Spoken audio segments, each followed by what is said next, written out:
So this case whereby I'm using the base that was gotten from a breakdown to try forming back a nucleotide. That's what we call the salvage pathway.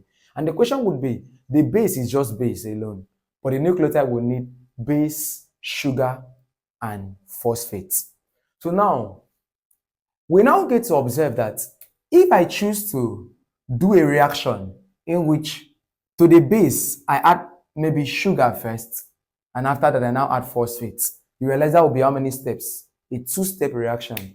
So I had base alone, you add sugar first. So when you add sugar, what does it become? Nucleoside. You now add phosphate, what does it now become? Nucleotide. So for the one step, for two step, observe something, you had a base. So when you add sugar, you have nucleoside. You add phosphate, you now have nucleotide. So that is me. How do I move from base here? So first one is that I can do base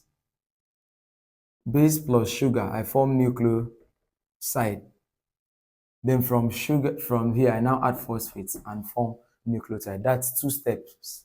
But there's a one-step process where directly from base, I can form a nucleotide. What do you think I'll be adding? I'll be adding a sugar phosphate at the same time. So a sugar that already has a phosphate at the same time. That's what will move me directly from base to nucleotide, and that's called one step. I